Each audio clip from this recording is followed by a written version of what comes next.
So what I share with folks is at least a... Yeah, pardon me, I'm not sure you should give any of this that's confidential to any council members. Yeah, we don't project multi-years. So what I'm sharing with folks now is at least kind of a jumping off point on a 3-year model. I think one of the things we need tonight is there's a lot that can be done with a 3-year budget. You can project future FT growth, enrollment growth. There's a lot of pieces in here. What I'm giving you tonight really is a 3-year flat budget model that assumes a sense of staff you have today is the staff you have tomorrow. We can go through a little bit. What makes it complicated is because you're in the middle of another budget, which is obviously 18-19, I just took a rough 2.75% for salary increases for next year. So the numbers are not going to match to what you have in your budget books that's being presented. So I tried to roll flat numbers forward, kind of take health insurance, push that forward. So again, kind of just come to what is kind of like a baseline view of things. And again, we can adapt this and change things around. So I think I'll just walk through and we'll talk about questions kind of as we go. So obviously, as I said, I took... Your starting point, your jumping point, would be 18-19 would be what you proposed in? No, because there's new FTs in there. It's going to get too murky. So I just thought, again, and this is kind of the point I was saying, we can adapt and change. What I did was I just took a very simple 3-year out, which your current year's your adopted budget you're working from now. I took, you'll see when I go through, 2.75% in salary, 8% in health, again, just to try to roll, because I wanted to get a picture of what years 2 and 3 look like. There's really no way to project that well because, first of all, your year 1 health is in the low side. So I didn't want to project out 4% for 3 years. It is kind of low. So again, let's spin through it, and like I said, we'll talk through a little more on what we maybe there's other stuff we want to talk about. We'll come back again. I'm going to base this on the concept of the superintendent's budget, not necessarily amending it to a what-if situation. Yeah, this is a basic. As if we had no. This is assuming you know a budget presented already. Right. This is basically a straight move forward 3 years. We're in a sense assuming you don't have a budget submitted to the mayor, all that stuff. This is just a very flat budget. So the budget's a 3-year budget. It assumes flat enrollment growth, no additional staff. I made no retirement projection in there as well. Raises are based on average, not settled contracts. All basic, it's non-salary health insurance accounts are held somewhat flat. You'll see some of the supply accounts when we get farther. I try to hold those flat and not projecting out future, pencil and pen growth and that kind of stuff. We know our budget, the growth is in staff. So taking the salary accounts and again doing kind of some simple multipliers on there. You have a 3.56% increase in the 18-19 budget based on a projection because we had to make an adjustment for change inside your grant structure for the first year. The board knows we had a ton of shifting of people around inside the budget. So your year 1 is going to look a little off. Your 18-19 would be a 2.68% increase, and as well would be your 2021 budget. So those are your gross salary numbers. So you're roughly, again, about 2.2 million, 2.3 million growth in salary, which is, again, pretty traditional, what we've seen in growth. This year, again, it's complicated because of some of the loss in grants that we've seen. That's why our raise line is so high at 3.1 million in the current budget. Employee benefits, if you look at overall trend, trend inflation on health is about 8%. So I took that 8% number. Again, 29 million, 5.7% increase really across the board because health gets complicated. Inside your health accounts is Social Security, which only grows about 2.5%. Your workers' comp is about a 2-3% growth. So it's all in on employee benefits, about 5.7%. And again, I can give you more detail. I can break this down by your account structure you have. Again, it's a question of again where finance wants to go. Your service and fees projection, the bulk of your growth here will be your tutor line. So your 2.47% increase year 1, 2.49 year 2, and 2.5. It assumes no changes in staffing. Again, just that kind of roll it forward. Your contract raises are usually around 2.5 to 2.75% each year.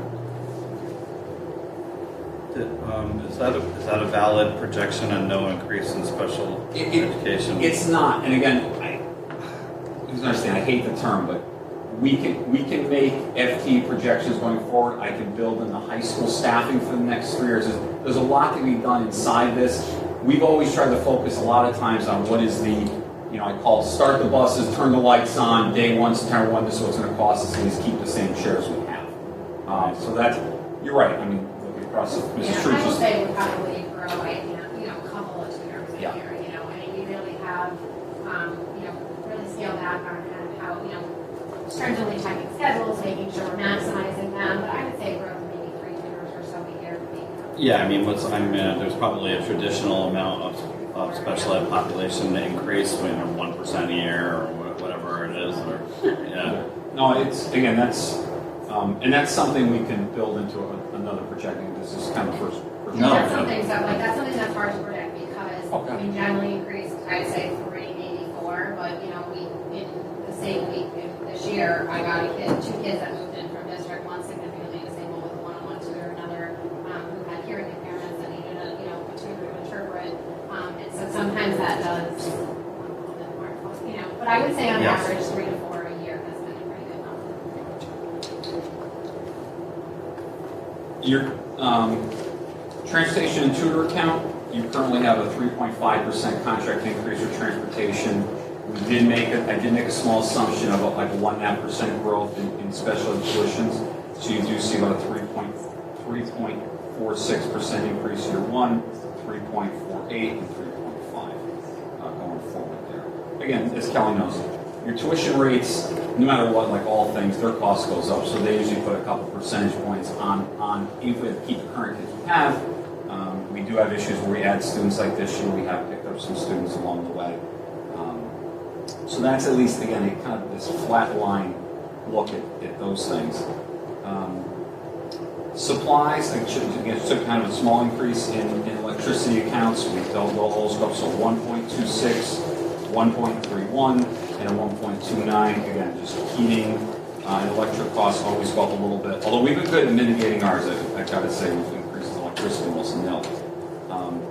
So that's inside supplies.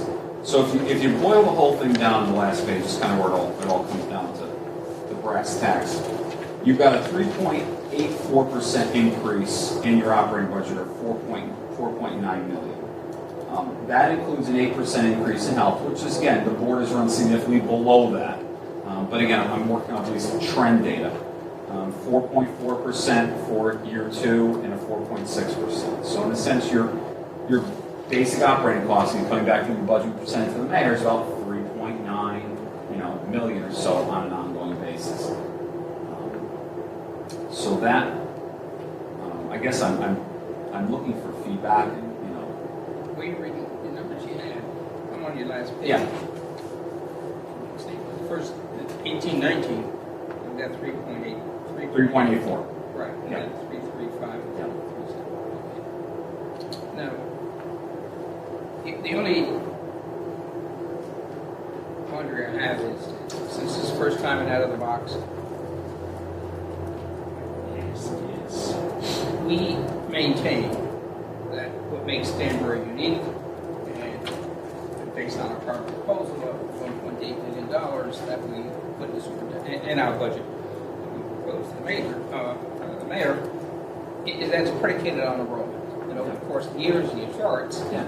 it's constantly going up. Yeah. So I think it would be misleading, and I understand what you're trying to do, so I'm trying to get it in my own mind. No, it's, I think it's misleading.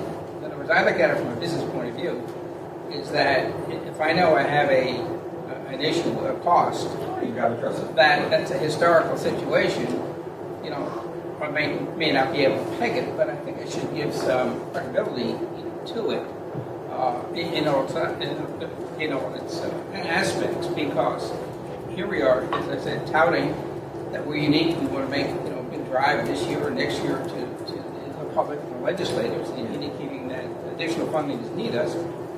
principally due to, or one of the items Yes, enrollment. would be to enrollment, but we're not forecasting in.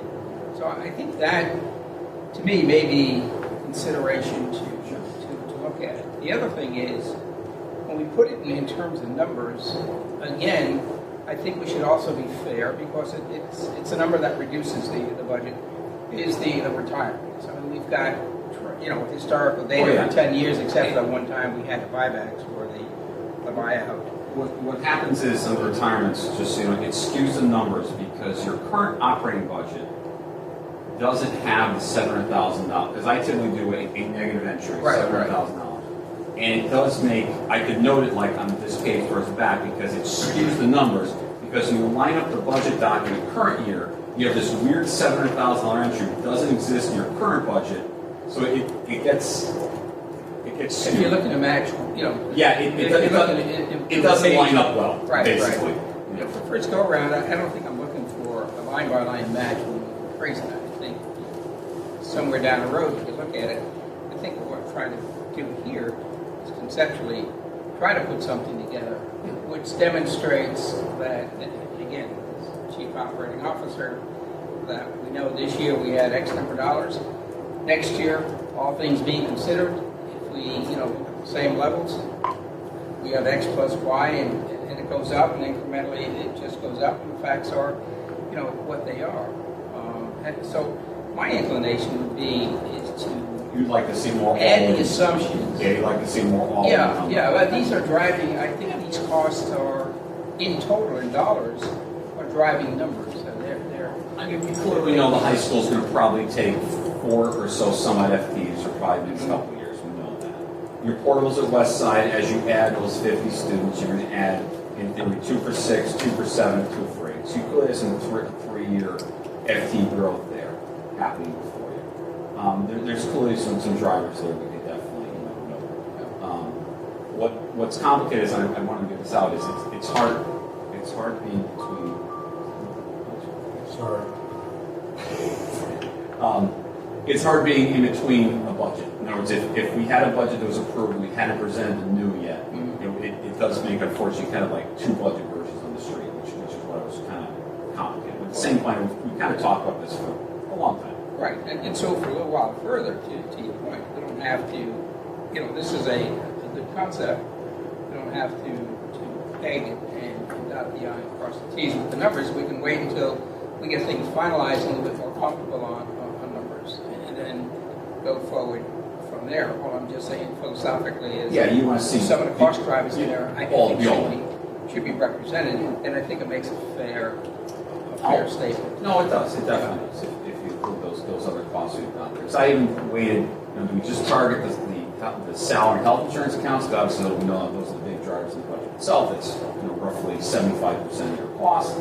On that level. Yeah, we could definitely do it as more of an all-in, and maybe I could do a little more detail on the salaries and all that. So it's average teacher salary. I think we settled that contract about 2.88. I think the overall step and raise, the whole deal was for I think the second and third year or something like that. So What I'm trying to get at is look at a snapshot that doesn't, year after year we present it in a snapshot form.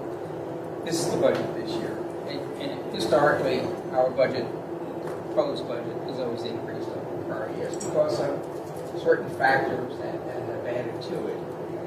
So I think if you look at it in the big picture and go 3 years down the road, on the third year off the, hopefully, when you're making up the budget, you can say, okay, my actual budget now to my theoretical budget that I have planned is not too far off. I can't forecast everything exactly, but the main cost drivers I have in there. So anybody looking at this is not going to scratch their head in 19 and 20 and 20 and 21. It's the holy smoke. The Board of Ed's coming up with $9 million, $11 million, $12 million. That's what I'm trying to get to is that, and it supports I think it supports our position is to, why we need more funding.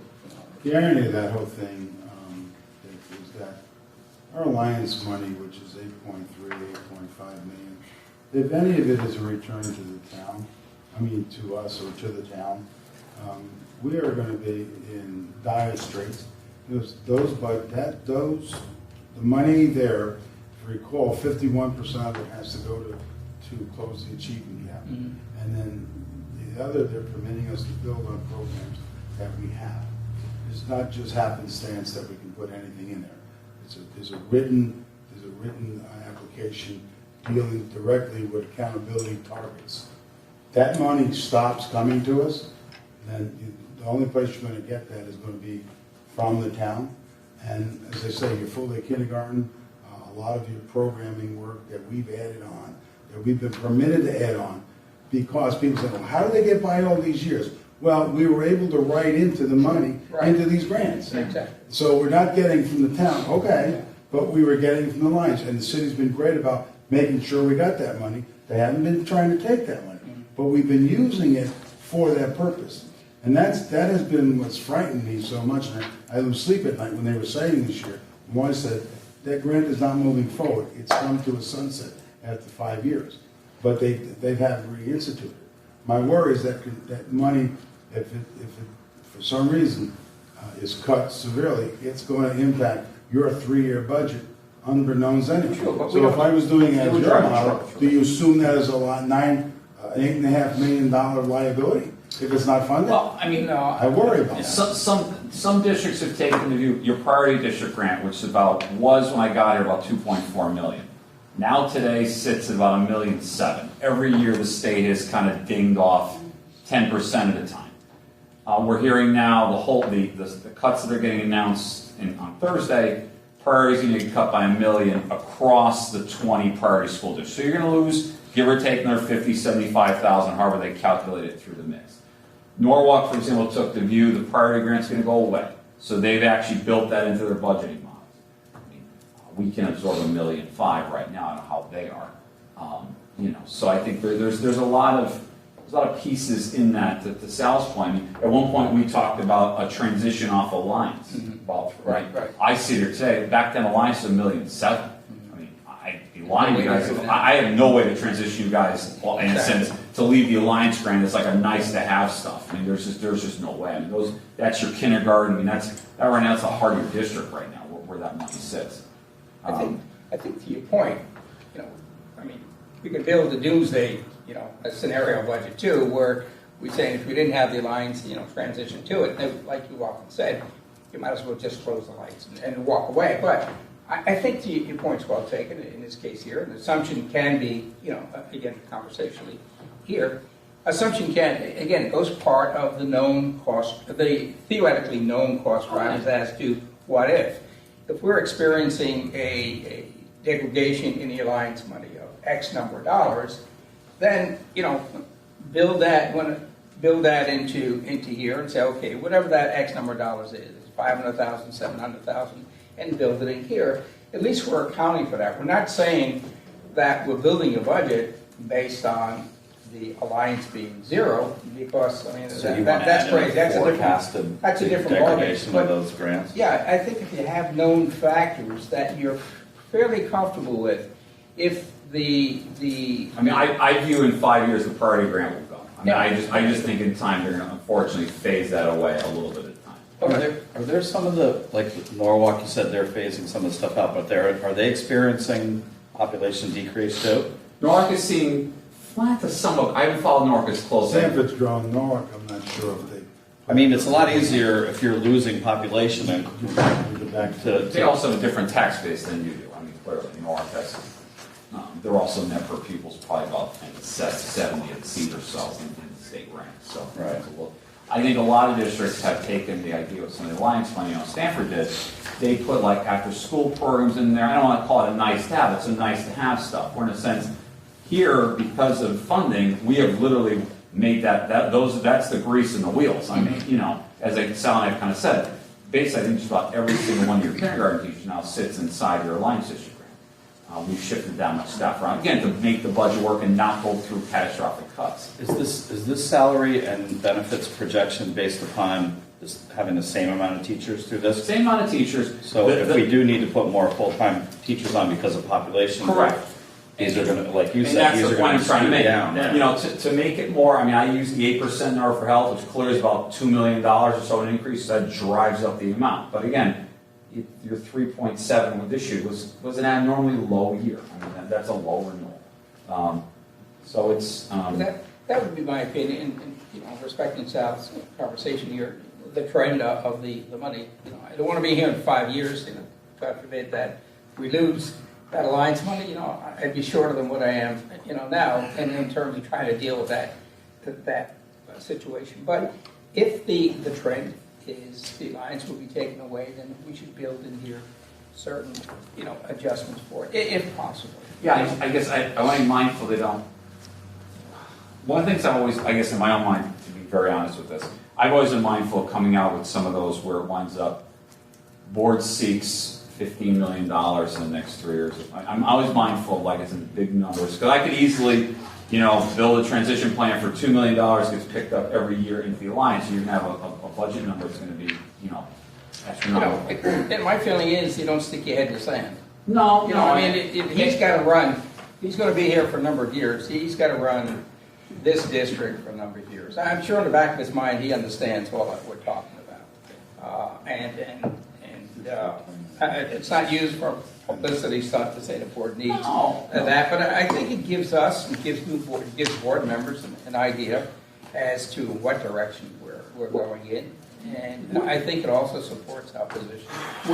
Would it behoove to take this on a two-prong, or have really like a staffing exhibit, not necessarily costing it, but kind of just where we see some future growth? I mean, high school is very clear on where we're going there. I think we have a good idea, obviously, at West Side. We've got some good information on, as Kelly said, with some of the sped numbers. So, I mean, maybe kind of take this two ways, have a 3-year forecasting model for some of your actual staffing growth that you're going to be here to foresee. Just as a quick question too, I've never even thought of it. Is there a projection on normal growth? Is it normally most of our growth occurs in elementary schools, and then that bubble follows through, or do we get kind of an even growth throughout all You've got a grades? spill-up effect happening now. Your current K-5 is just around 900 or Right. so. Your 612, we're in the 8s, like low 8s or so. So you're starting to see this spill up. And then you've got, the problem is your new high water mark, you're not growing, you're staying high.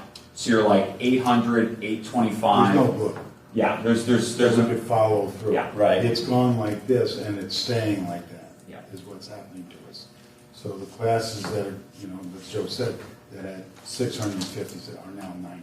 so I mean, you know, you take the high school, you could, in years from now, 900 in a grade, you could be 3,600 up there. I mean, you know, so that's Which was where, the projection. yeah, which is where we look at the And middle are we schools. seeing more continual growth down underneath in the elementaries? Is that where, you know, more people are moving in with younger kids? Or I'm do we not kind of have a seeing, broad I'm spread not on that? seeing us piercing over that like 925 number. I haven't seen any upward ticks there. I could actually peek just on Power Schools quick.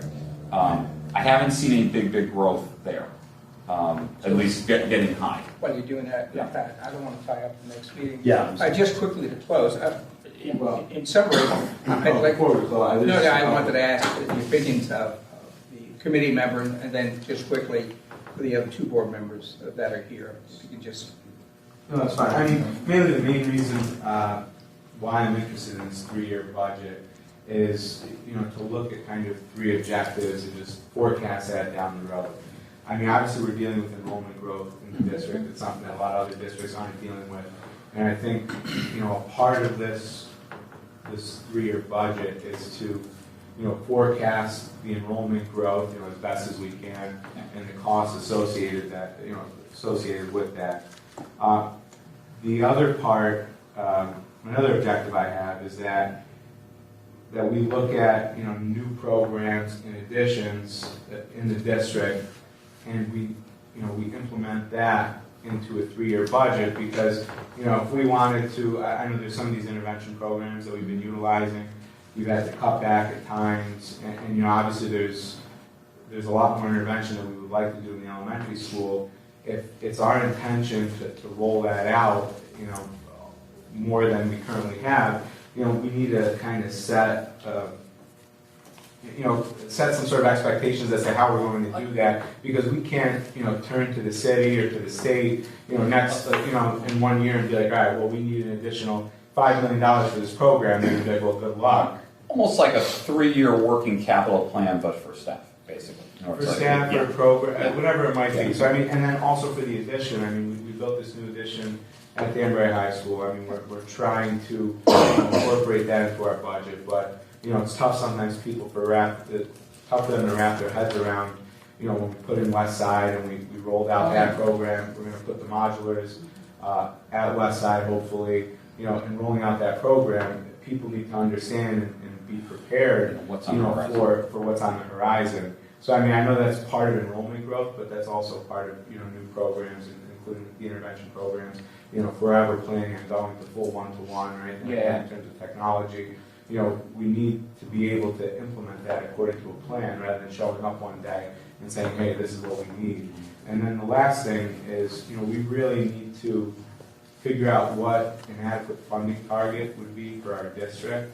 And we need to plan for that accordingly, because every year we're getting less and less money, so that when we propose this budget to the city and when we're looking for money at the state level, this gap keeps getting larger and larger, and so people look at us like we're crazier and crazier, when in all reality it's, this is where we're at, this is what we need. Just because you gave us less money 1 year doesn't change the fact that we need more than we've been given. So those are kind of the 3 objectives I'm really looking for in terms of a long-term budget, is incorporating those things. I know it makes your life very difficult. No, but it doesn't, frankly. Because I sat at my desk when I was doing this the other night, and I said, because a direction's not a bad thing. And I think having a 3-year model for at least some of the futuristic staff pieces is not a bad thing. That in front of the board is, just a regular item in a sense. Yeah, I could definitely recost this, a little more detail, and we could then build in at least some of the DHS enrollment there, the West Side staffing. I could take a little more. Yeah, we could definitely do it. And I'll try to find a way to get their retirement numbers so at least it looks a little more, it balances in there. Farley, and Rachel, yeah. My only suggestion was exactly what Fred said. Try to build in a bit more of the growth numbers and like you just mentioned, some of the projections of the retirement cost. Yeah, I mean, it's hard. We've been in survival. I mean, that's the challenge that this board faces every year. I mean, I think that's But I appreciate you doing this. Well, I think, Joe, you have to put in the givens, and I think, as Dick was been given that we have continued access to the Alliance Auto and Title I, those givens need to be out there so we can speak to them and not incorporate it into the anticipated cost. Let people know we're relying on it. in my mind, I'm going to do the staffing piece as a one-sheet table, just a table diagram on where folks are going as far as growth and program. I think that's an easy. Mrs. Cooper? I agree with Fred and I agree with Mr. Flowers. And since I've been on the board, we've always looked at a 1 year. So this way we can look at 3 years from there and get at least some type of idea of what we're going to be needing in those 3 years, whether we be here or not. So, it's not going to hurt us to look at the numbers and see where we're going, because we know the city's not going to give us what we asked them for. Rachel? Okay. This is a great starting point. Yeah, I think. I never stand for a draft on things, but I'm going to say it enough time. It really is. Before you go ahead and get too involved in the numbers, I think what's necessary is a dialogue. You want a brainstorming session, and I volunteer myself. If you have another, finance committee just as a brainstorming session to put things down and do a whole lot of what if, we're maybe not so much pressed for time. It might be good rather than send you off. The last thing I want to do with your workload is send you off in 100 different directions. Yeah. So if we can have a conversation and nail down certain things, then I think that would be a good starting point. So, if that's acceptable, we can hold another dialogue for a brainstorming session. For another run before he starts putting, pen to paper. Sure. Okay. Awesome. All right. I thank everybody for attending. I'm going to conclude and ask for. I guess I need a vote to call this meeting to end. I'll make that motion. Second. Okay. So meeting's adjourned. You've taken attendance. everybody taken? Yeah, I did. Okay. I had it. So, For this session, should we have the councilman? Yeah. yeah, if you guys want to come up and do, stand around the table, so we have a dialogue. Just one bite. Sure, there you go. Fill in the seats, man. Good to see you. Hey, Phil. And you would put it on my numbers. Yeah. Yeah. You guys can fill in the seats.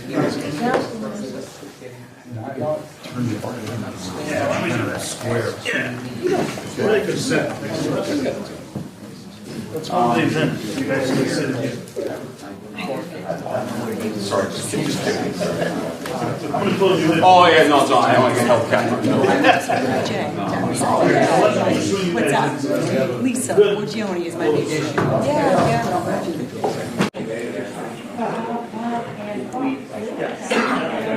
Wow, where are we at? $20 a seat.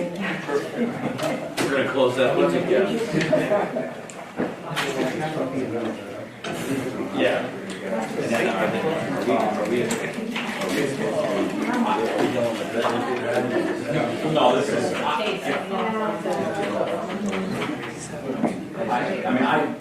I'm truly meeting this. I did a very light PowerPoint if you want to share that. I mean, okay. Yeah, I mean, we'll just open the meeting, Joe, and kind of hand it to you, and then we can just have a discussion, I think.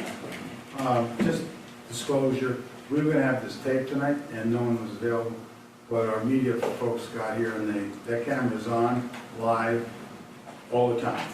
All right, and they're gonna take it, so I'm just letting you know. The groups there wanna come alongside, okay, you're good up there. I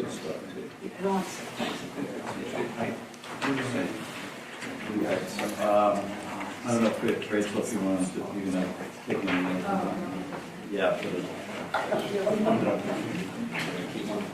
Right, just a workshop, do we need to have a, what do we need to have? I think we'll have a more. People usually have 10. Okay. I don't even know if we're running, so we're running out of the meeting. Yeah, we go away, they take away the garbage. Right. The board's working, all the Q&As, and then you. All right, so we'll call the meeting to order at 6:10. And this is going to be a workshop with the council members, and Joe Martino is going to give us some numbers. And I think we're just going to try and get a dialogue. Mr. Janelli gave me some ideas from what his thoughts were on this, that we just want to look at the budget and get some back and forth with you guys. And did you want to do your PowerPoint? I mean, off the bat? I just for the council first, thank you guys for coming tonight. Appreciate it. You know, it's another night. I did a kind of a light PowerPoint. You know, you guys know where we sit. I think that the council's kind of aware of some of the enrollment growth issues, but I think we'll do kind of a quick, just kind of very high level on things. Obviously, our mission and belief statements. We know kids are our first priority. We do. We have high expectations for all students and accountability. I'd be reminiscent, as the council knows too, from being on the city side, the state budget concerns are ongoing and can feel like never ending. We've seen our share of cuts even during mid-year and mid-session. We've got the Alliance District grant for $250,000, our priority grant for $350,000, and these are all after the budget's been adopted. And again, the city's sharing their own, what I call mid-year rescissions. Our teacher mentoring program, which is $40,000, but that was an unfunded mandate the state handed down to us. So it's $500 per teacher for teacher training. The state said, we're not going to give you the money, but you still have to run the program and still pay the teachers. So that's an unfunded thing that comes back to us. And we just learned now that our priority grants can get reduced probably by another $100,000, our magnet probably another $150,000. The only one of the bright spots is we do see some increase in state aid from the state. It's a little murky on what. The governor's budget had $975,000 in its 2-year budget. There is about $1.5 million, at least in one version, but I mean, even the council knows there's about 30 different versions that come out between now and May. Budget cost and containment. We on the board side have done quite a bigger effort in a lot of areas. Obviously, big area cost of special ed. We've done a lot of low-incident special ed, school-based programs there to try to reduce costs, keep kids in district and not pay a large out-of-district placement cost. At times, an out-of-district placement can be $150,000. Therefore, we've done some building-based programs that we can put additional students in and can curb some of that cost. We've looked at ways to try to reallocate some of our substitute teacher dollars to better impact instruction. Our transportation system, we switched to an all-propane fleet there. It's now in our second year of that phase-in, so we'll be all propane in this next budget. Our lighting and heating upgrades, which the city's taken part in as well, has been a big thing. The consolidation of purchasing, and obviously our advocacy at the state. Dr. Sal and I are heading up, and Rachel tomorrow to testify up in Hartford on behalf of the state budget. Our enrollment trends, again, not a new graph. Danbury, good and bad news is we're bucking the trend. I mean, we really are. We are seeing a large number of growth in Danbury. Our trend continues to move up, where most of the state and our surrounding schools are declining. This was kind of a snapshot that we did this year, which shows your current enrollment from 2001 to 2017. I mean, just an amazing, if you're a statistician, I mean, the growth here is incredible. Where other districts are really inverting this curve. I mean, to think of you were like 9,500 students in 2002, and you now sit at 11,450 today. It's just amazing to me. Your enrollment growth, this is again, we did a study with McClellan McBroom a couple of years ago. Again, we are still outpacing a lot of the demographers' data, and we do continue to see that on all fronts. Our current projection was supposed to be 11,373, and we're, as you saw in the last graph, we're already ahead of that. Our subgroups, I mean, this is obviously our population demographic. I mean, obviously, we do show growth in our English language learners, our special ed population somewhat, and also our free and reduced lunch numbers were 58%. Those aren't the only cost drivers, but obviously they do add to cost inside the district.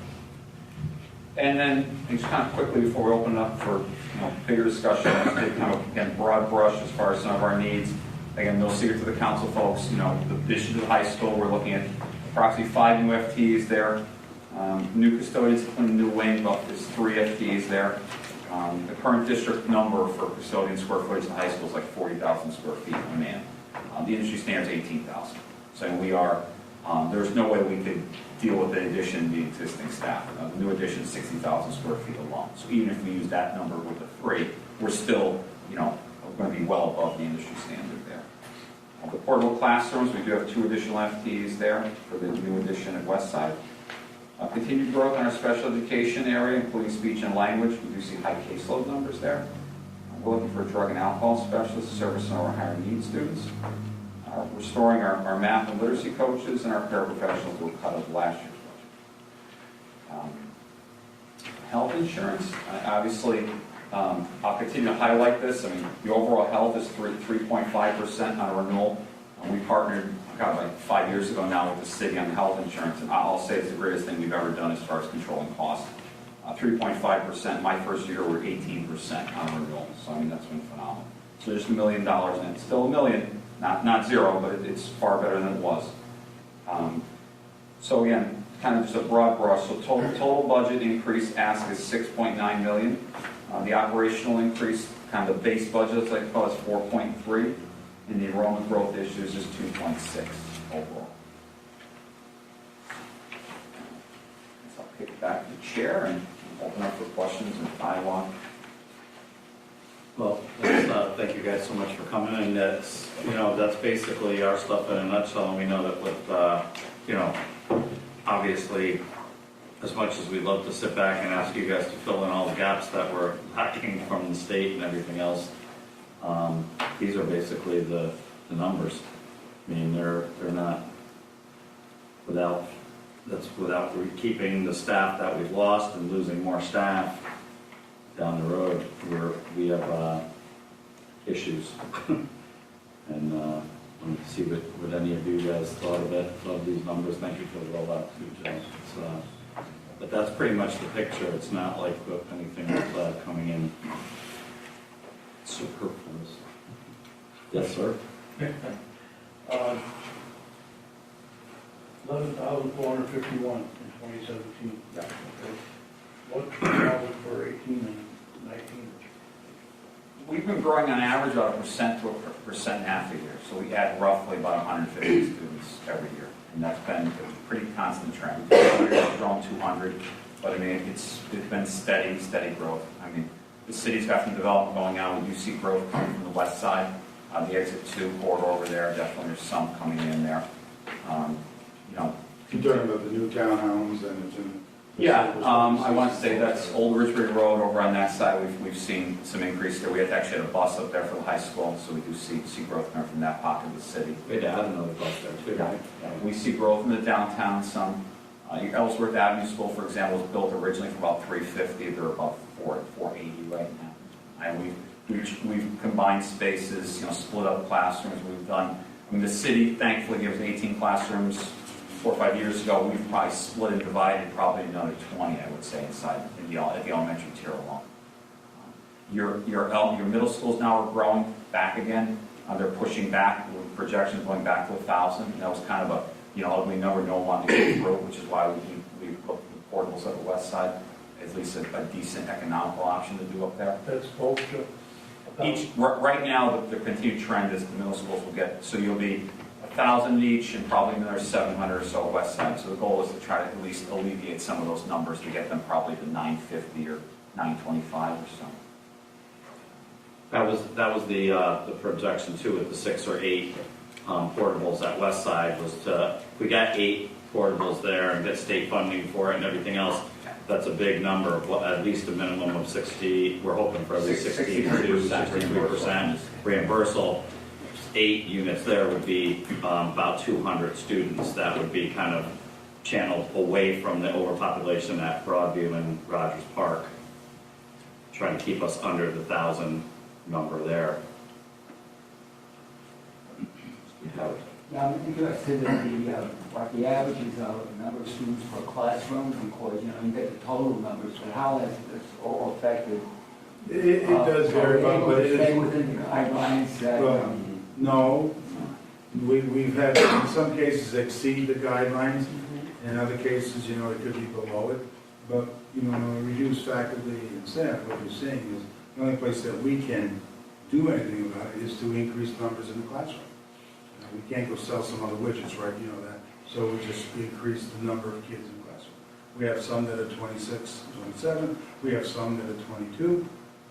There's a few schools that might have, because situations 19, because the classroom is smaller, that we had to put kids in, which bubbles out the rest. But in general, I would say our numbers are higher than we like them to be. And we have those guidelines and we can't follow them all the time at all. The impact, I think the board's beginning to get some emails from parents about the high school keeping, you know, our high school's comprehensive and everybody loves the ability to take any course that you want. Well, at some point, you know, you can't offer them every year and we're having that problem at certain levels. And we may have to reduce it because there are programs that we can't continue, or have to offer them on an alternate year basis or something. So those are the things that were ways that we need to get around when what gets me all the time is, and you part of, you know, we go and ask for money, we don't get it, and so, well, how are you doing it? Well, a lot of them are doing it on the backs of the teachers in terms of what they contribute. Increase class sizes, and what's happening now with SPED, as you know, we're increasing the number of kids that are needing support because they can't get it in the classroom. We're seeing an increase in referral rates because that's where kids can get some added help. So, you know, all of that is coming to bear now in terms of our lack of resources. Mr. Janelle. You know, a couple of 3 times, speaking to the issue of enrollment, a couple of 3 times during the course of the year, Danbury gets some very favorable publicity as to, you know, great place to live. So, you know, I often wonder how much this, you know, adds to people, you know, waking their eyes and saying, I mean, to Danbury. Just in the last 2 weeks, I think there was an article that came out that indicated that Danbury is the best city in the state of Connecticut to live, also was most expensive. But, you know, this is great publicity. It's not saying it's the worst in the high crime rate, but, you know, I wonder what this positive publicity is going to add to the growth. So, it's good for us to have the publicity, but sometimes that movement drives people here, and also relative to other areas, it's affordable to live. It, has a cost impact on us coming in to educate the kids that are coming in here. So it's nice that the city has done a great job in making it a safe and a wonderful city to live, the cost associated with that. Just to kind of shoot off of what you're saying, we're sort of victims of our own success. And that comes out when you talk about how much money you spend per student. Since they froze the ECS money, what happens is the surrounding communities who have a declining population are still getting the same amount of money, which raises the amount of money that they appear to get, which they do. And Danbury, with an expanding population, getting the same ECS money drives that amount of money down. So the $2 million that you talked about, Joe, as far as ECS, it comes out between adult education and ECS. The $2 million is really nowhere near the amount of money that we need. Should be 40, I mean, your fair share should be 40 million, I mean, I think we all know. Yeah, to put us, yeah. And on the seaside, we're short probably $2.5, $3 million down Well aware, current year. to supplement a growing population in the school. So our job is to balance that out and to figure out what we can. We've always had a good working relationship with the board and with its administration as well. And that's what we have to do now, is try to figure out how we can do more with less because of the state condition. And when you compare it against some of the other communities, I was looking on that scale of how much actually taxpayers in Danbury support local education versus some of the surrounding communities. We support, coming from the tax base, about 80% of the school board's budget, whereas surrounding communities are averaging about 50%. So that puts the additional burden on us. So we're here, out here to listen and find out, and we'll work through it and try to do the best we can. Yeah, that's one of the things that we were saying. Our argument, and we met with the legislators last week, and that's been Mark's kind of position, and we all agree with it. There's about 4 cities, maybe 5, that are growing, that if the state as a whole doesn't have the wherewithal to solve all of its ills, that it focuses particularly on the schools and districts that are growing with a needy population, and maybe, explicitly cut out grants and whatever for those schools to assist with the local tax situation. Because you're right, 80 cents on the dollar is being raised by our own people because we're getting less from the state. And Stanford and Bridgeport, New Haven, one other experiencing the same thing. So that's what we're going to testify about in terms of focusing that. But the fact still remains that these kids are coming in the doors, and class sizes are almost at their zenith in a lot of ways. The identification of kids are much needier with a free and reduced population than some schools are 90%. Our average is now 53%. And that is taking, those are our kids in Danburyans that need that assistance. So find that sweet spot. And we've talked with the city, there's excess cost that comes to the city with unknown special ed that in the past they've helped us with, and that's a good thing in terms of unanticipated expenditures, so that's a way of getting some of it. I think we can look at the insurance model that we have, that we've had some good experiences to allow us to be a little more flexible in the amounts, knowing that we may have to do some draw. But I think it is a collaboration of saying, okay, we know what the business is, we may have to do it a little bit differently in order to move ahead. And that's where, unless the city delivers everything, the state steps up and they go to surrounding towns and, do this while they increase some others that are needy. And that was the governor's plan this year.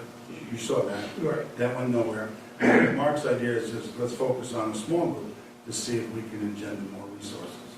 So that's sort of what we're looking at. Yeah, I went through that list and I took similar communities as us and they're frozen, their population is dropping, but they're frozen to their ECS money and they're doing great.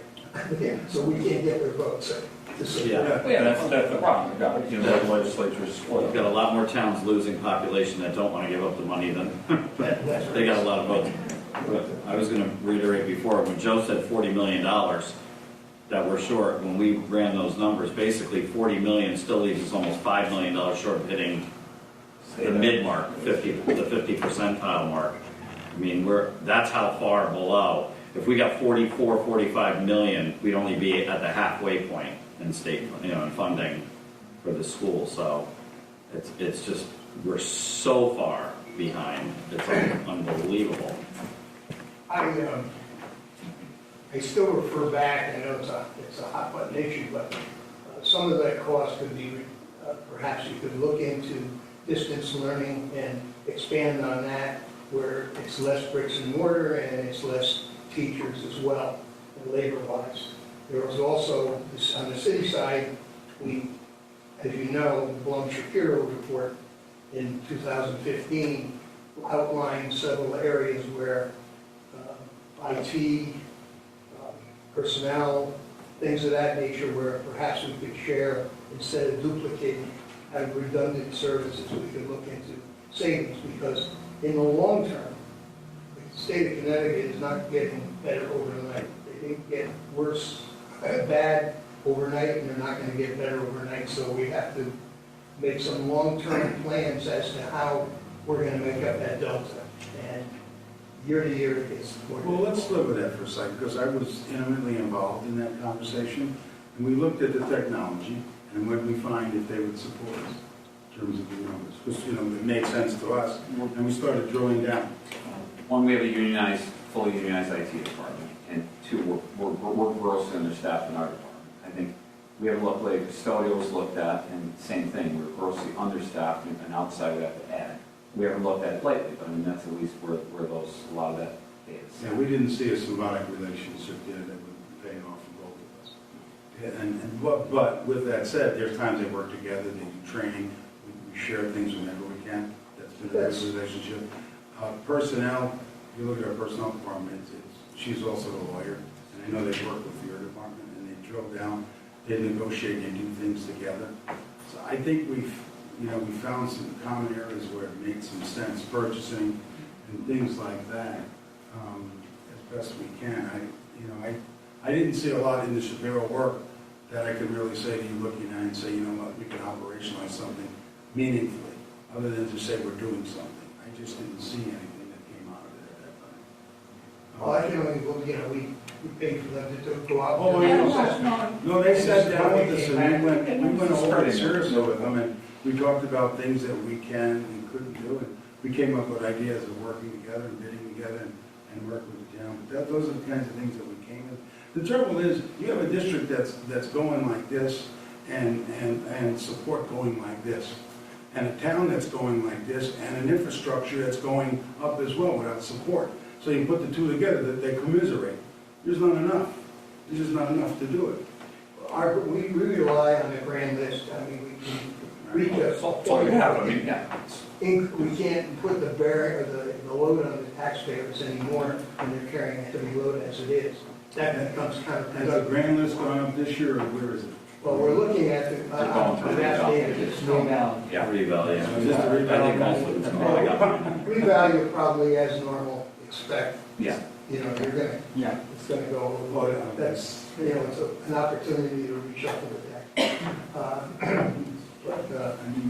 But the rest of it, as far as new construction, new things, that's the only money we have.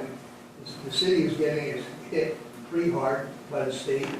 We're losing millions, and the only place that we have any kind of flexibility is whatever we can get in the way of the grand list, and that's, the cupboard is bare after that, so.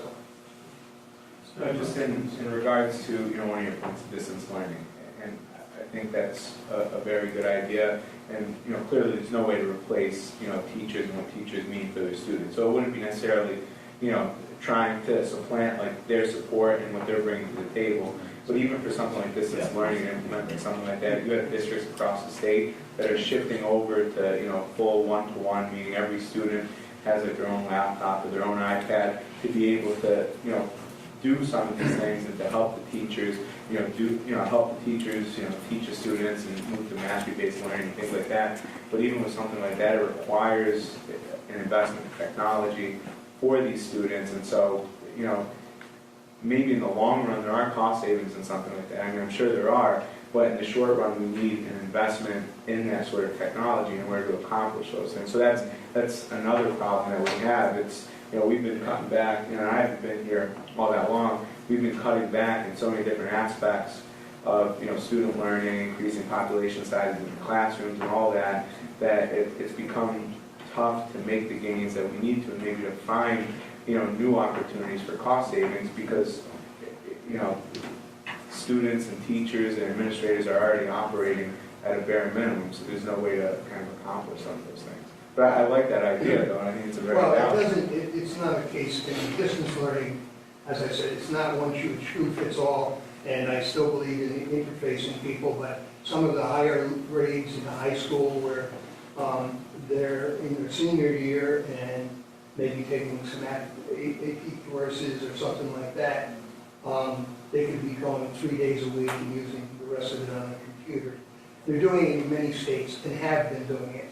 And most people today, a lot of the average families, can't afford the cost of college any longer, and they're doing it at home. Okay, they're doing it distance learning. So it's something that takes long-term planning, and it's going to be an expense to introduce, but in the long term, it's going to save money, and you can't keep on building buildings and supporting the tax base the way it is. This doesn't happen. So look at these things, and with an open mind, and you have to sometimes say, well, that didn't work before, and we see objections to it, but let's take a little closer look and see if we can't offset some of our costs. Absolutely.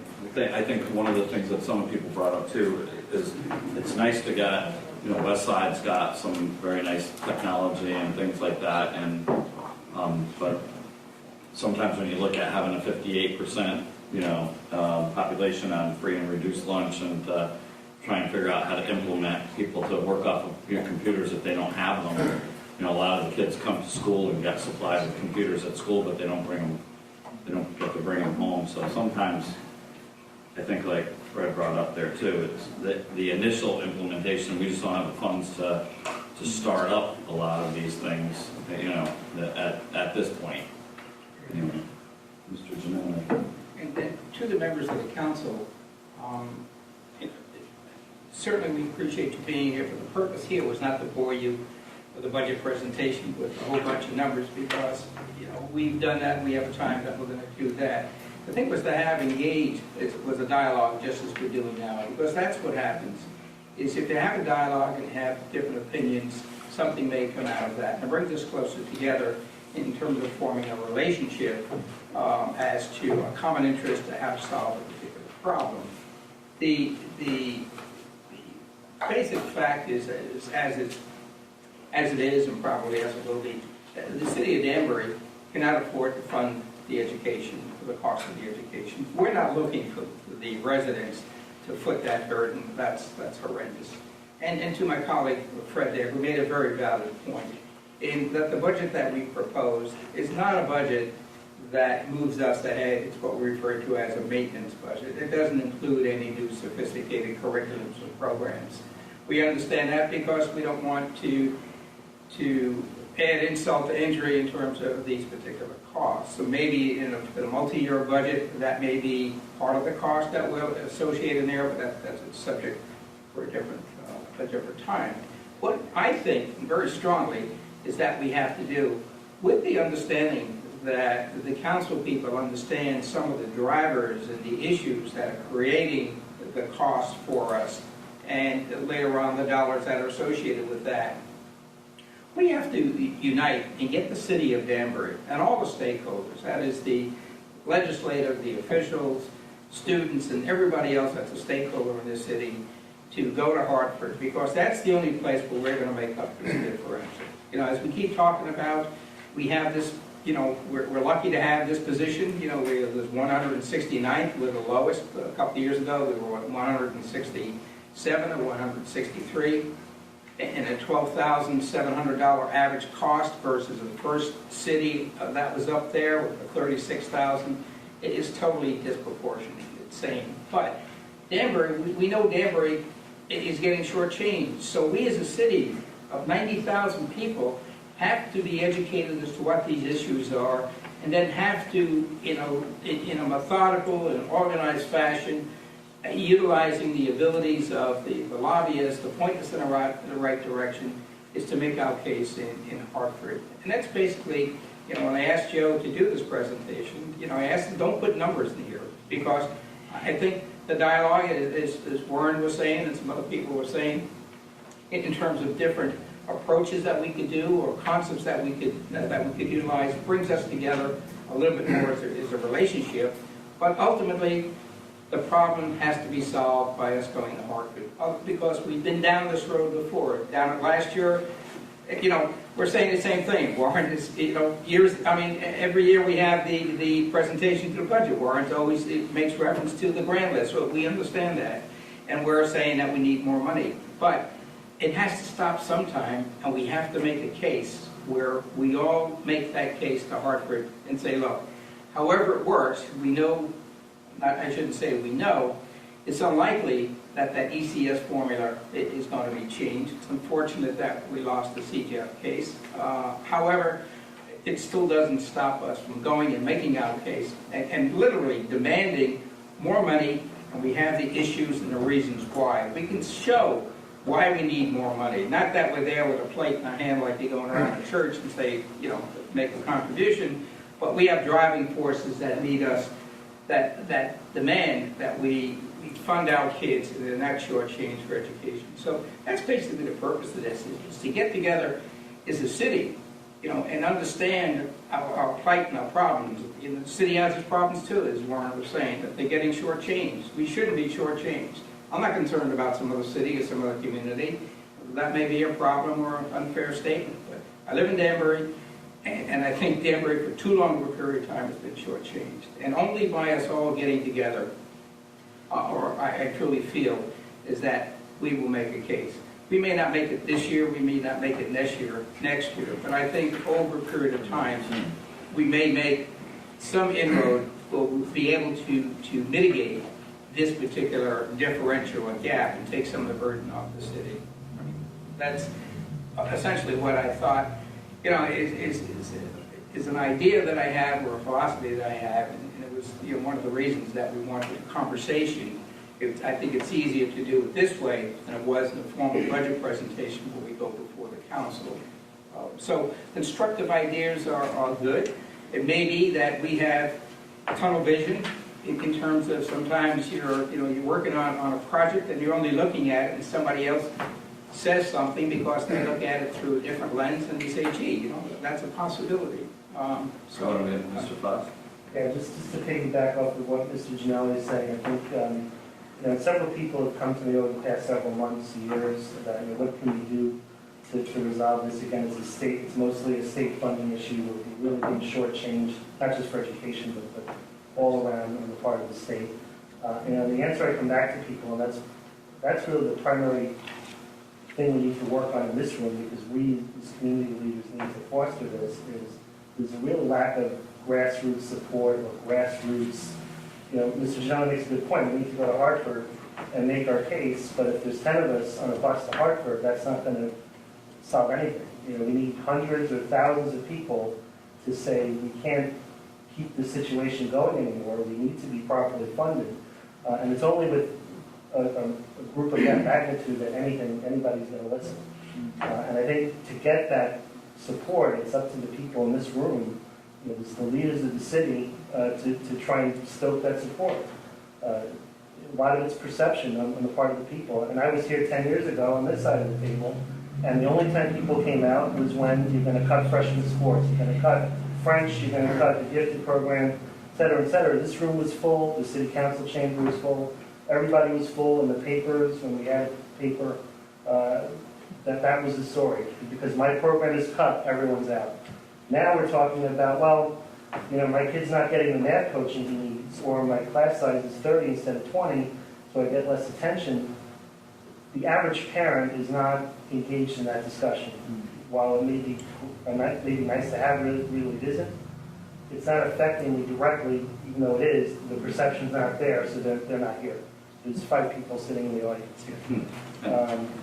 People need to understand that my kid is not, you know, my gifted child was not served properly because the gifted program was cut, which is what happened. You know, my kid's not getting this because my class size was greater, my teacher didn't pay attention to me, my grades suffered, and now I didn't get into the college I wanted. That's what parents need to hear for the long-term situation to be rectified, because without these thousands of people, we're going to sit here 10 years from now, and the situation's going to be that much worse.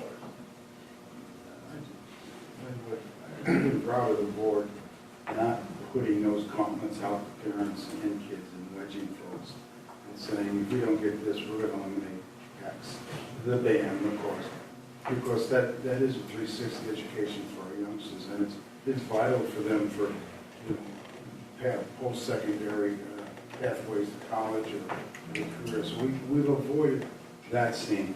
But you're right, what I'm beginning to hear now, and that's what I was trying to say before to you, is that we're getting more referrals to SPED and other things because they can't get the support day by day, and parents are advocating for it. And and that's how it's operationalizing. So we're trying to mitigate that, which has been a real challenge for us. So I need to go on record saying that we have not taken that approach.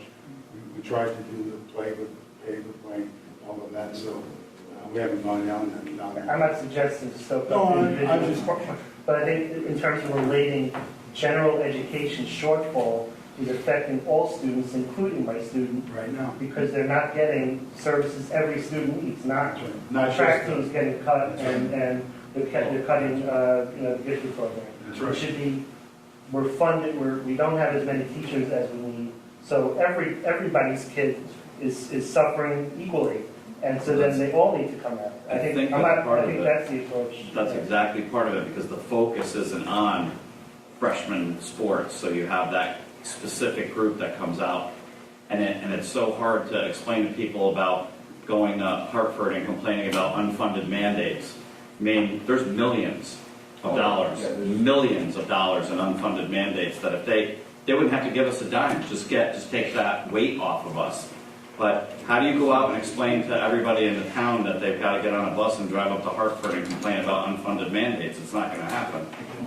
Oh, one of the things we have to watch out for here, because I think everybody, whether it's the city council, the city side, or educational side, that we don't divide the community into, this is the educational group, this is the government group. No. We're all in the same bucket here.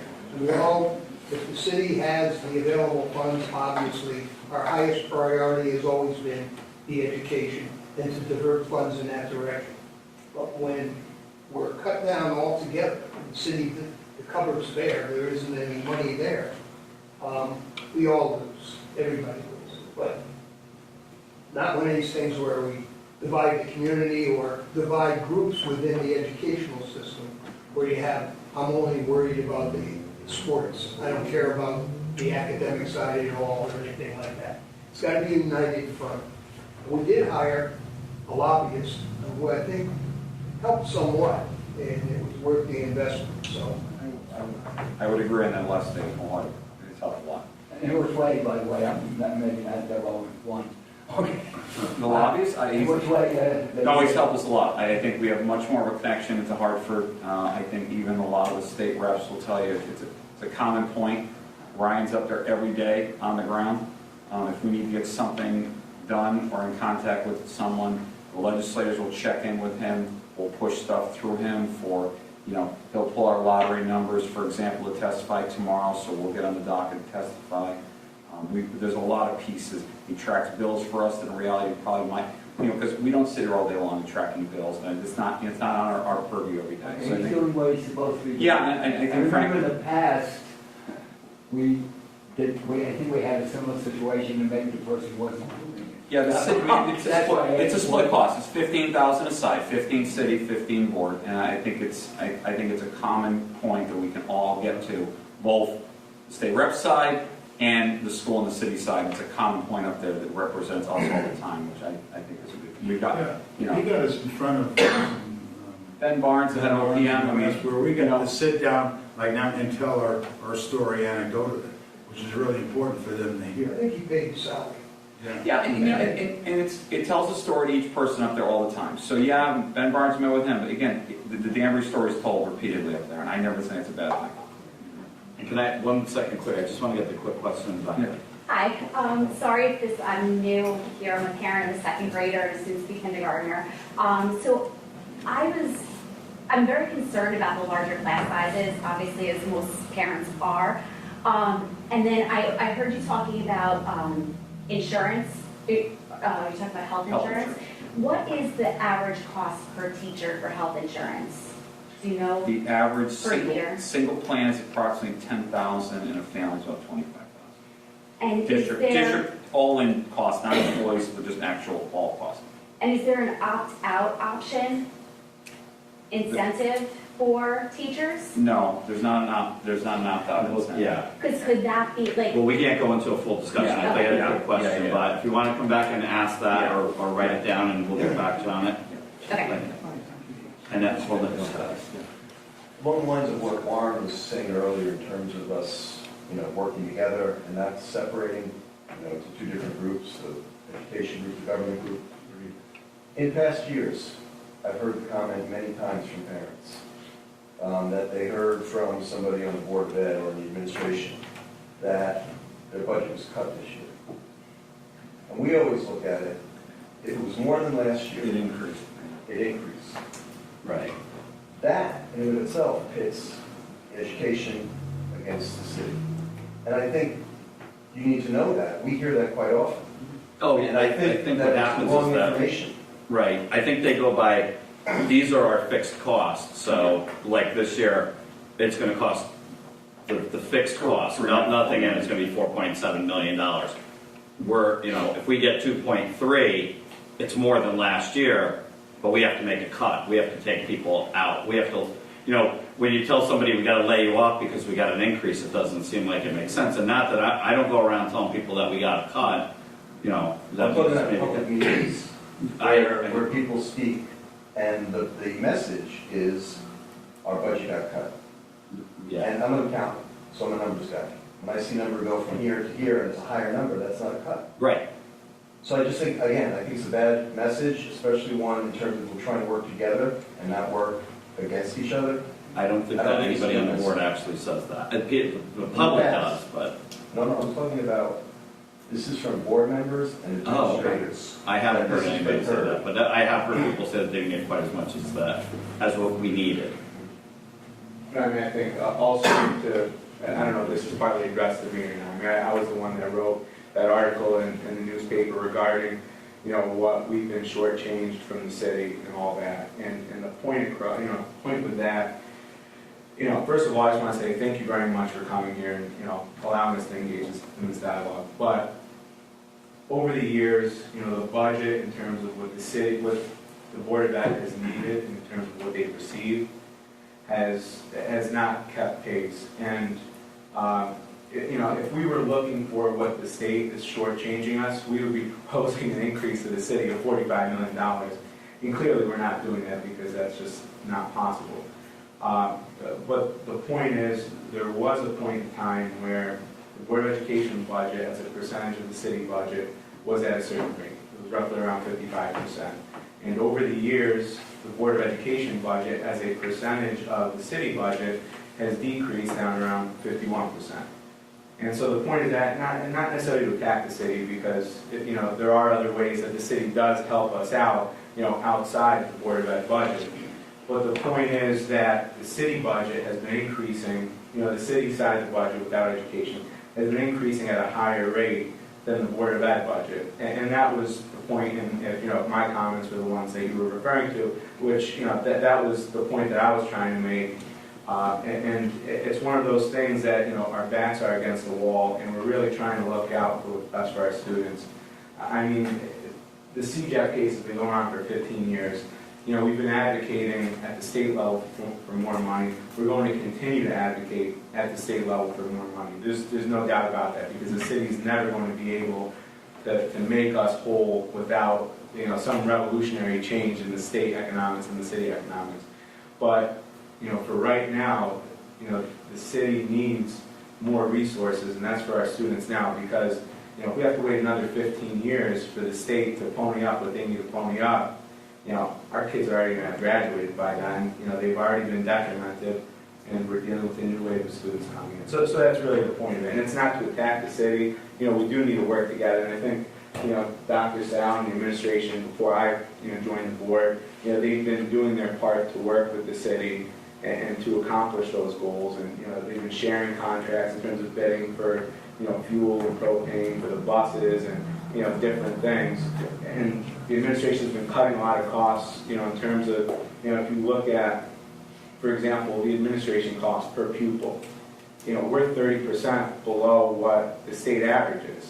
And that's because, the Board of Ed has given, the district the directive, like, hey, look, we need to keep teachers in front of our students, keep, class sizes down as much as possible. And so where we've made cuts in support and, tutors and paraprofessionals. We've made cuts in terms of, the administration in the building. And, it's been tough, and, we really want to work with the city and to make sure and ensure that our students are getting the best education that we can give them. And to your point earlier, Mr. Lee, regarding the, technology and distance learning and all that stuff, again, I've participated in conferences where, there are districts around the country that are rolling out this kind of stuff. And, it's tough. We would love to roll out, the sort of technology in our schools that they have around the country. And it's just, mostly because of the state's, fault, we haven't been able to do that. And we're dealing with just, trying to give kids the bare minimum education. And that's not fair to them, that's not fair to the parents, it's not fair to the community, because, the kids that are coming through our schools are the ones that hopefully stay around Danbury and contribute to our community. And, that's what I'm not trying to attack the city, and we're really trying to work with you all and to see what we can get done and help our kids. Thank you, Mr. Chairman. Dr. Sal, has there been any thought, let me ask the first question. If we're not able to give you the full funding, or the state isn't able to help us out and get the full funding, have you worked on a plan already, or is that going to take place after the fact? Yeah, until we know what we're dealing with, I don't want to create a turmoil in the district by making any rash statements. So I think when we understand what our parameters are and we're told what it is, then we'll start thinking about what's best for our kids and what we need to do. So from that standpoint, that's how I thought we should handle it. This was the first year that our kids saw actual cuts, less people in the classroom. We've lost, I think, 25 paraprofessionals in the classroom. Half of our reading and math coaches. And I'm going to explain this all to the Appropriations Committee tomorrow. It's having a real effect on our kids. I'm volunteering every day. I don't even have a kindergartner, but I'm helping the kindergartners just with basic phonics that the paraprofessionals were giving these small group instructions to these kids. A strong economy is through strong public schools, and I think we could be doing more for our kids. And Warren, I don't mean any disrespect, but I don't know if the numbers that you have with this 80% is actual. I was at a meeting just last night at King Street School and a presentation by the Connecticut School Finance Project, that the numbers came up to be like 70% that the city was You might be contributing. right. I can tell you exactly what the numbers are. Okay. But actually, Danbury, state money, as it sits now, is of the 12,738.28 that we get in total, the state money is $3,284 per student. And the local share is $8,897 per student. That's the numbers I'm currently working with. Yeah. And from Connecticut Conference of Municipalities, I have the numbers as far as what the school board is, the governor has asked for. The new numbers. And those increases, and actually, from our side, the grants for projects and what have you in 2019 were $1,726,000, and it's proposed to be zero. So we'll lose, the city will lose almost $2 million right there. And the board's supposed to gain, so Okay. it's a So it's all coming out of the same bucket, but we're going downhill fast, and we're trying to keep the Board of Education the thing afloat. Okay, so but we're taking some pretty good hits here. Yeah. Well, we've taken some good hits this year too, and I think you're going to see more parents that are come out and express their concern for the lack of basic education. I mean, we're certainly not here trying to pit us against you guys. I think it's just a matter of we're kind of scrambling around because we have a big hole to fill, and we just don't know how we're going to do it. Because, to be honest with you, maybe what Irving said, if we could get 10,000 people on a bus and head up and spend a lot of time organizing up in Hartford and maybe squeeze a few million out of them, it would make a big difference. But we won't be able to fill, if we get less than what we're asking for, we won't be able to backfill any of these positions that we've lost already, and we'll probably wind up losing more, which will be bad. There's always the tolls on the highway if we have to go there. We'll start putting tolls in Danbury. meter parking. One more if I may. Oh, sure, absolutely. Again, and if I'm in the wrong area here, just wondered if you could. Has there been any thought to a regionalization, like Region 9 or 15 or whatever? We've talked with local superintendents, we're in our third meeting now, about what we can regionalize regarding space and support and transportation, but not the governance part of it, just the utilization of how we can save money if we bid out together, if we have a facility, for example, that is not filled, that's contiguous to us, can we use it for providing services for low-incident students in special education and combine ourselves? So we're looking to regionalize things like that with surrounding districts. But from a governance point of view, about saying, this region ought to go to a county system, and we haven't had those are discussions that have to take place in Hartford. Connecticut as a Trying state. to find ways of saving money. Connecticut as a state is definitely not there, unfortunately. One of the things I will go on record to say to you that, our challenge is even reducing resources, how do we move ahead? That may be not an issue for you, but it is for me in terms of making sure the district's moving forward. So we utilize grants to fill gaps, to extend programs, to run programs of interventions, find some different leadership positions to support that. We take our Title I money this year. We used to have 6 schools that were Title I. Because our student population, that are needing free and reduced had risen to a district average. It exceeded the benchmark. We made every elementary school a Title I school. So they all were able to get some other resources. That was a way for us to disperse money differently. We're trying to constantly find, and they're doing things in those schools that we could not do out of the operation budget.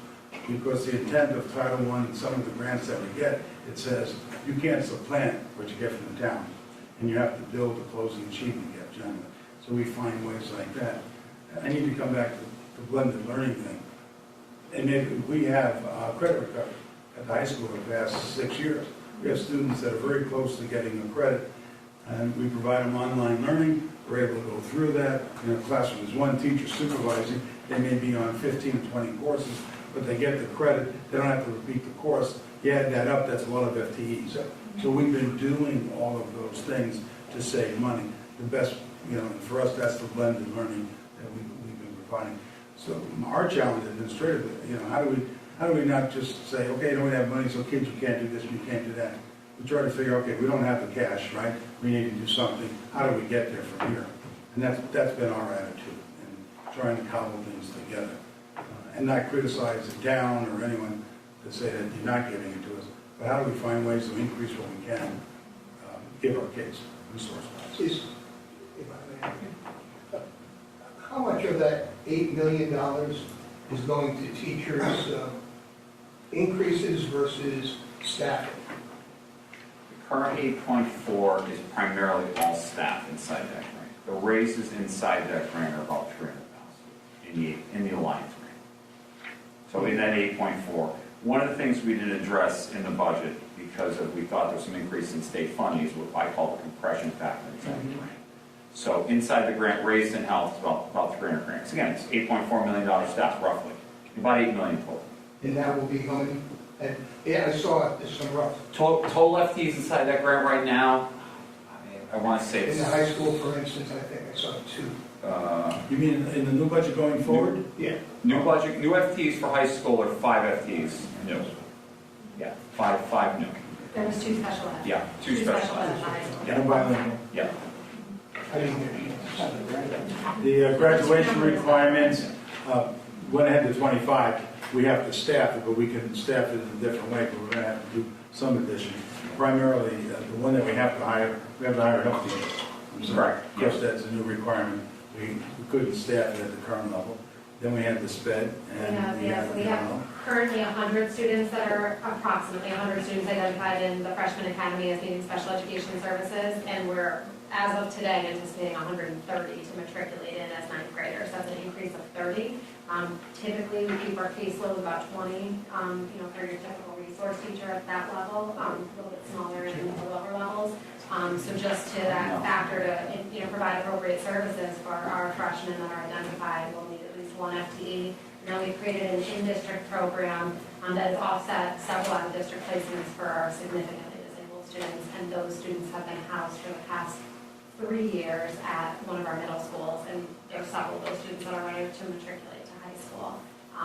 So those students will need additional. So you take that one FTEs and the A's that we have, I don't know, maybe it's 150, 60,000 versus the tuition of 5 or 6 kids at $2 3/4 million. So we have our own program. So we've been doing things like that to, one, it's better for our kids to be home with our own kids, but also save money. It's a good business model. It serves everyone very well.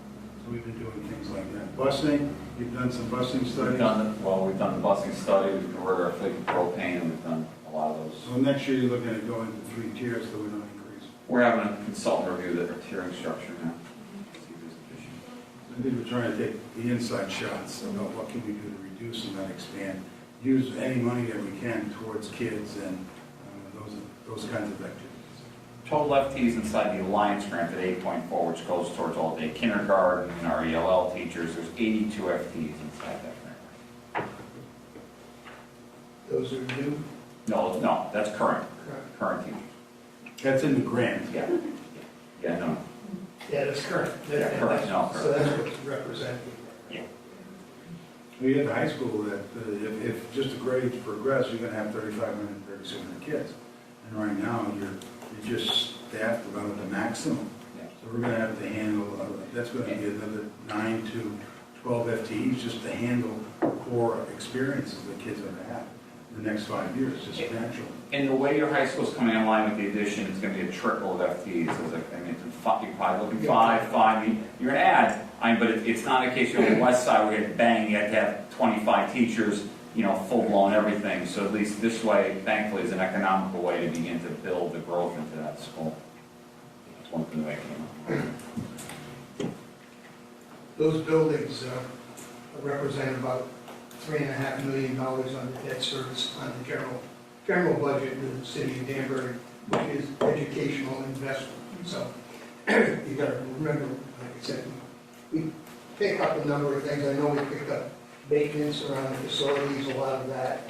So we picked up the city side a lot of to take the burden of the educational side.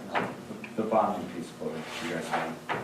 All the combined stuff that we've done with you guys has been a huge help. I mean, we'd really be in trouble without a lot of that. Point of information, just so I can be better informed. Fred, you alluded to it earlier, and Warren has always said this over the years, just that there's costs that are outside the budget that the city is involved in, that relates to the school. And I just wonder how that calculation is done, that talks about, that puts us in last place in terms of the amount that we put towards the student. So, does the calculation include Yes. those additional costs that? It does. What happens every year, we file what's called the ED-01. It's a financial report that goes to the state where that calculation is based on. And what happens is we send a document over to the city. It's called Schedule 1 and Schedule 2 in-kind services. So all your maintenance staff, all those salaries get captured in the Board of Ed budget, including any bond financing. So all those pieces get looped into that $12,750 that is your net per pupil. So it does capture those. Because boards across, some boards have maintenance in their budgets, some don't. So that's where all that in-kind stuff gets picked up. Some schools have no in-kind from their cities. We do. So yeah, those costs do get associated over and captured. Yeah, so it is inside that. Can I also just add to that too, because I believe I just learned through the Connecticut School Finance Project that that particular formula will be changing. I think it's being piloted now with 9 different districts. Correct. There's a whole new formula that's happening this coming year. But I think in regards to what John is saying, that it will help. I think you'll see more of an itemized format as opposed to things just kind of being bucketed. Correct? Yeah. Yeah. That might help with that sort of transparency. Yeah. It takes the current. The budget that we present and use is detailed. The state rolls up a lot of the numbers and the salary stuff into buckets. And the new report, which we're just starting to pilot now, will break that formula down to people. But the point being, the snow removal, the maintenance. Yeah, all that's part captured. of it. Yeah, all that's captured. Sean Hanley, the folks at Public Buildings, there's a percentage of their salaries that slide over into our budgets after servicing our schools, all those sorts of things. But the real number is going to, as our enrollment grows, it keeps on getting hammered down because if We're $40 less than last year. Yeah. I mean, just because of that, Because of the Because you're change in growing. population. Yeah. So we're not gonna, we're not gonna beat that number. No, you're not going to go up by 2,000 or 3,000 on a net per pupil. No, it's not going to shift that. Well, that's so you could get that number quickly, but multiply 2,000 times 11,000 students. But I think in our presentation earlier, in some of the public hearings we had, we were shortchanged about $50 million over a period of years, and we're hoping to get reimbursed that. That was a CJEF, Yeah. $54 million. Right. Yeah. Right, and what they've done, they've taken the alliance money and they've made that part of ECS money to the municipalities. You know, and that was a way of just increasing ECS, and they did, they put it in our ECS money to the town. That's the way they remedied that part. You're still $24 million short to get us to where we think we need to, 30 million.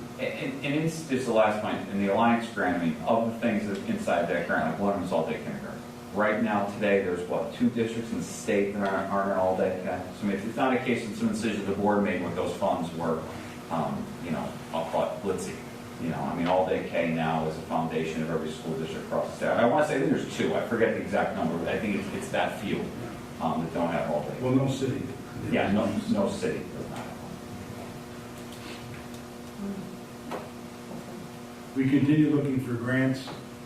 We used to have a grant writer, but it wasn't productive. So now Ann, thank you, Ann, back there. She's been bringing money, that behind the scenes money you don't see in terms of supporting families and kids, which is vital for our preschool kids, and that's made a difference in things that we've done. There isn't a lot of money coming to us from organizations to pay for people, quite frankly. It's generally the big things, programs. We need help with more than just brick and mortars or software. We need help with people, hands-on kinds of folks. I just got curious. I know that my wife got a huge grant from IBM on laptops, and they were more than happy to give them a slew of hundreds in their program. Do we get any free software hardware from laptops or anything like that from the? No, not generally. GE gave us a grant a while back, but it was small. It covered some stuff at the high school, more for like after-school salaries, I think, or something like that. IBM's been not as giving as they were. Other districts got, like IBM would kind of hang the sign on the door and be a whole computer lab donated by IBM. We haven't seen too much of that lately. Yeah, those were big. We have not seen much of that lately.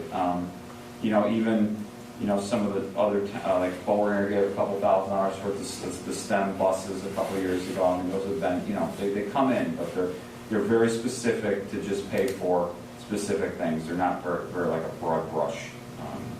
The last 2 years or 3 years, we took the Alliance money specialized bond issuance for improvement. Oh, that was $1.8 million, and we dumped a ton of cash into the schools. I call it not brick and mortar, but in a sense renovation and mortar. I mean, we did a lot of new turf at West End, so the playground work and that kind of stuff. Things that didn't impact the town. Yeah. Now we're looking at one where we could probably purchase some hardware. Yeah, well, actually, we're going to pay for the tennis courts at the high school. There's $500,000 there. The board's going to use that grant to refer to high school tennis. So that goes back to the study we talked about before. I think we find ways to work together as best we can, meaningfully, and we do return money back to the town, which now has been going into our insurance grant.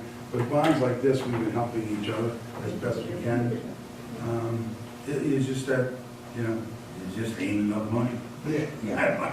Ingersoll Automotive, Mrs. Cooper just reminded me, Ingersoll Automotive has stepped up, and we get about 30 plus laptops every year from them at the high school. That's right. They really, that's a continuing And program. that's been for 4 years, so they're running.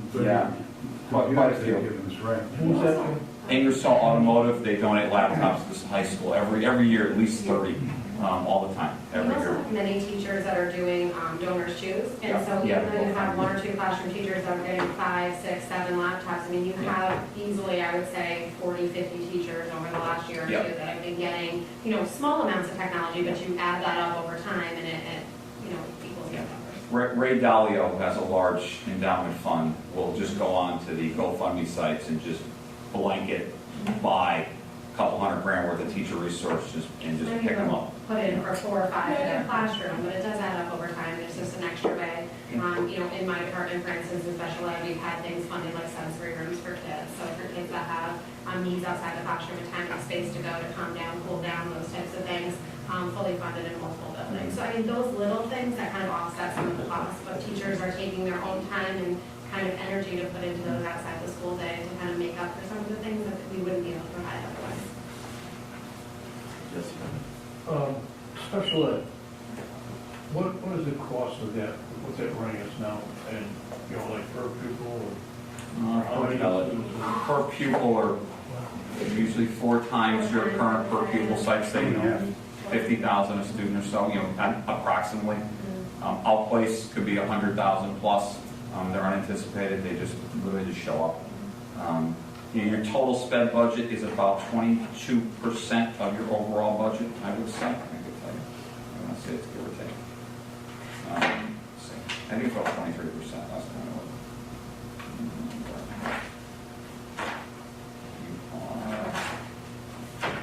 Your current special ed budget is $25 million. So, not quite actually.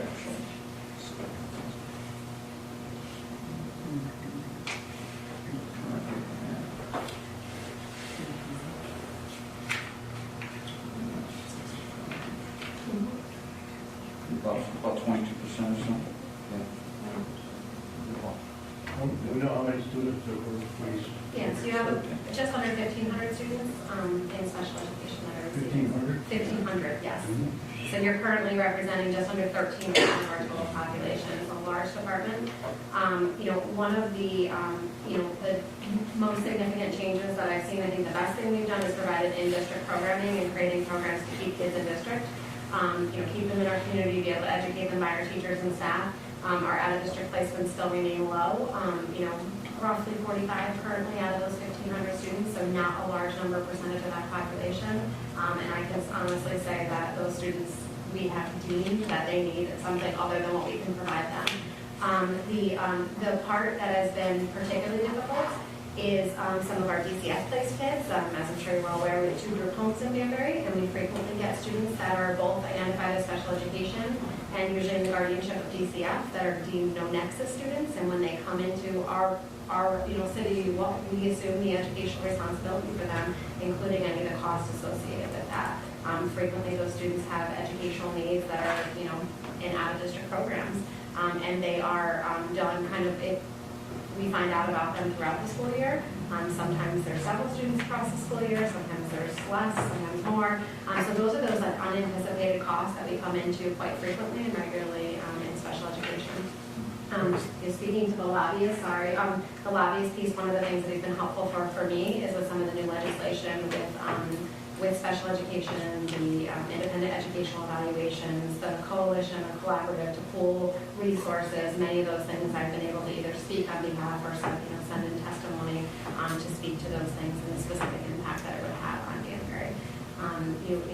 One of the biggest things is that excess cost and any way that additional resources can be supported to the district with those funds. They're all from the district, Danbury area? All Danbury students. But we have kids that move into DCF and that come from other towns that we Well, want to. the no nexus kids are essentially students that are in the care or custody of DCF. And typically speaking, they don't have parents or guardians, so they don't have a district of residence or a home district, because the district of fiscal responsibility is where the parents reside. So if DCF assumes guardianship of a kid, let's say parent rights are terminated, they don't know the location of parents. If those kids are then placed in a group home in Danbury or in a foster home in Danbury, Danbury then becomes the nexus and assumes the fiscal responsibility. Many of these students have very tragic stories and situations and things, and the cost to educate them is more. And I think the difficult piece is that unanticipated piece with that. The other thing that we've seen that has impacted your special education budget is some of any time a student is placed into a youth detention facility, a mental health facility, any of those types of things, we also assume the educational responsibility for them during that time. And again, those can be they fluctuate across the year, they're not anticipated. And so that is something else that makes it very, very difficult in the special education budget to plan for. See, our identification rate is lower than the national. Lower than the state average. And the state average, and particularly for cities, so, which means that the accommodations to be made in the classroom. SRBI, or there's an intervention system we're required to do with students. It used to be where kids need to, before you give them help, they have to be identified. Now there's what we call an SRBI model, or an intervention model, that has different tiers to it. The problem that we're having is that the first 2 tiers, if you're in my classroom, I'm going to work with you to accommodate. But at some point, before I make that recommendation for, let's say, full assessment testing, or to qualify you for a much more expensive program, the kids may need, just because they just have gaps in their learning, they need some specialized teaching. And we have what we call a tier 3. We don't have enough staff to do tier 3. The people that we cut, that you're talking about, used to do the tier 3. See, and we don't realize that. And what happens is, that's what happens. If we could, if we're able to fund that, then, the kids can be integrated back into the mainstream, totally, without being, referred for special ed, put a label on them, just so they can get some more time with phonics and other intervention with a specialist. We don't need to go there. But that's the unforeseen things that the general public doesn't see. You can't see that unless you know and you live in the schools. And that's why the teachers, quite frankly, showed up at the board meeting, pulling out their hair. Yeah. Saying, you got to help us out. You got 28, 29, I'm trying to do the SRBIs, and then when they put them to help someone, there's no one there. So what do? They make the special ed reference. And now we're into a whole system of identification and programming, which is very expensive, and sometimes, in my view, not the best and not appropriate for kids. They shouldn't be doing that. So that's the dilemma that we're facing. We've seen a significant increase in parent referrals, even district referrals for special education services, and I think a big piece of that is that we don't have anything else to offer. So I'm a classroom teacher in 3rd grade that has 29 kids sitting in front of me, and this kid needs help with phonics or with mathematics, and I can't provide that. So the avenue, because we don't have those intervention services for them, is to get that service through special education, which I do share Bob's concern. I mean, special education is appropriate for many kids, but not for all. And if we can't provide an intervention that could prevent the kid from necessarily needing services, and that would be the goal for that SRBI, the liability of the district, the cost of the district, all of that has increased. So while it may be an immediate savings, I think the long-term kind of impact, you look back over our special education rates over the past 2 years, we've increased by a full percent. That's significant. We're still below the state average, but we've increased significantly. So I just, that's just a piece from advocating for my department. Well, if we stay at our present staffing, that number's gonna keep increasing, I would assume. I If we don't bring back some paras and intervention. I think just the natural, I think two things. I think the natural increase in our total student body, I would anticipate the special education rate to increase. But I do think the rate at which it increases will be more significant the more cuts and drawback from the intervention services we make. And that's why we use title money, we try to have these interventions for it. In fact, we're going to have a presentation tomorrow, we're going to read 180 and math plans. 3 new programs that we've been able to, reduce the grade level differences that teachers are dealing with in their classrooms. Those kids can't read and comprehend. And we have those programs, and usually we fund them through specialized grants and things of that nature. But we need to sustain that stuff. And when I go up to Hartford, that's what I talk about. We don't have sustainability. We could have it this year for the kids, but guess what? We might not have it next year. And yes, we have French this year, but we might not have it next year. This is not right. You don't hear that kind of conversation. Generally speaking, you're surrounding it. That doesn't begrudge them, but they don't have to experience that. We do. Thank you.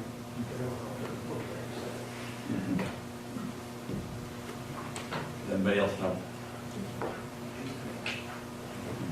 Just a question, I was wondering how they're doing in the magnet school as far as funding and so forth. They cut us last week by 8%, so we lost about 150,000. That grant didn't cut the last 2 years. So I think we continue to see a downward return on that. And we're losing, And we're losing kids. out-of-town kids. The out-of-town kids are coming because their enrollments are dropping. So you've got like Newtown elected, I think that they forego a couple seats this last lottery, so we're seeing those numbers. But we still get how much in total, which the taxpayers are not paying. We still get, I haven't recap about $1.7 million right now on that too. So it does pay for a chunk of the school. Now, that school is built for free by state money, not free, but state bonding. And obviously we do get about, I'd say 56% of the costs are bear by the state. What was the cop joke that they made? 7.5% in the magnet grant, or approximately $150,000. Current year, and that was literally 2 weeks ago, we get an email from the state. Good news, we were going to cut you 15%, we only cut you 7.5%. It's like a bonus. But we will continue to run into a problem if the out-of-town people come in, that changes, we won't get the funding. Change the formula. Yeah, the formula changes. Wasn't that magnet school supposed to handle the bubble? It was going to go. Yeah. I mean, That's trouble, it wasn't a bubble. Yeah, no, it was more of a, It's a much bigger bubble. Stay bubble. With all that said, we have a great school system in a lot of ways, and I believe that firmly. If you want to visit anytime, give me a buzz. We'll go and look, take a look at what's going on in the classrooms. Our teachers are very dedicated. The elementary, what we're talking about here, they're able to hide. Something like Bill's at home with kids, right? But the folks, they're doing a great job. I always say that. We're very fortunate to have the passion that we have, the people that we have. So you're welcome to visit anyone. Please do. and to Dr. South's point, that same third, to Warren's point too, we do have a good work relationship with the city and the council. I mean, the board does. I mean, there is always an open dialogue. I mean, myself and David work closely. The mayor, Dr. Sal, we do meet. So it's not a case of one side doesn't know what's going on the other. I think we're unfortunately collectively suffering through the state cuts. I will say that, and I feel like this whole last 6 months we've been in cost mitigation and cutting mode. It's just been shuffling on what's been cutting and leaving. So. We try, and we will continue to try. The council's educational committee, which I chair, and we'll do the best we can. It's difficult times, we know that, but I don't want to break a partnership that seems to have worked well. I know sometimes it's very tense, everybody's very passionate about their cause, but it's tough for all of us, including the taxpayers, which we all want to protect in every way, and that means provide a good education for the children. Most of us are in that boat. It's a difficult spot to do that. You don't want to sit here and come in and say, you know, like my wife and I were talking, I said, go see if you can go rally up a big group of people, come out there and go into the city council and scream that they want to have their taxes increased so they can send more money to the schools. You're not going to find a lot of those people out there.